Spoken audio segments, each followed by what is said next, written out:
ஆண்டவரே, இன்று அகமகிழ்வோம் அக்களிப்போம் என்கிற மன மகிழ்ந்த உள்ளத்தோடு நாம் எல்லோரும் இங்கே ஆண்டவருக்கு நன்றி கூறுவதற்காகவும் அவருடைய அருள் பெறுவதற்காகவும் இங்கே ஒன்றாக இணைந்து கொண்டிருக்கிறோம்.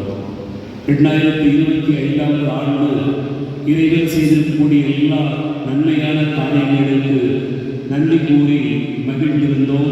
ஜெப வேளையில் நம்மை இணைந்திருந்தோம். இந்த 2026 ஆண்டு புதிய ஆண்டு ஆசீர்வாதத்தின் ஆண்டாய் அமைய வேண்டும் என்பதற்காக ஆண்டவரிடத்தில் நாம் ஜெபிப்பதற்காக இங்கே ஒன்றாக இணைந்து வந்திருக்கிறோம். புதிய ஆண்டு என்பது புதிய வாய்ப்பு, புதிய ஆண்டு என்பது புதிய நம்பிக்கை, புதிய ஆண்டு என்பது புதிய தொடக்கம், புதிய ஆண்டு என்பது நம்முடைய வாழ்க்கையினுடைய பயணத்தில் இறைவனுடைய உடனிருப்பு.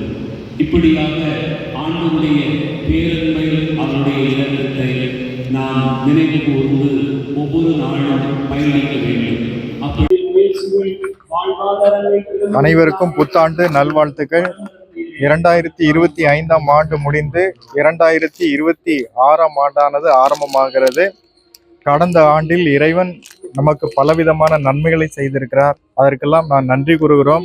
அதே போல இந்த புதிய ஆண்டானது நம் ஒவ்வொருவருக்கும் ஒரு ஆசீர்வாதமான ஆண்டாக அமையட்டும். நம்மிடையே இருக்கக்கூடிய வேறுபாடுகள், பிளவுகள் எல்லாவற்றையும் நாம் மறைத்து அன்பு ஒன்றையே மேலான ஒரு கருதுகோளாக கொண்டு நமது வாழ்வில் கடைபிடித்து எல்லோரையும் அன்பு செய்து இந்த புதிய ஆண்டானது ஒரு வளமான ஒரு ஆசீர்வாதமான ஆண்டாக இருக்க உங்களுக்காக நாங்களும் ஜெபிக்கிறோம். இந்த புதிய ஆண்டில் உங்கள் ஒவ்வொருவருக்கும் நிறைந்த ஆசீர்வாதம் கிடைக்கட்டும். இறைவன் இந்த ஆண்டு உங்களுக்கு ஒரு வளமான ஆண்டாக அமைய செய்வாராக. நன்றி.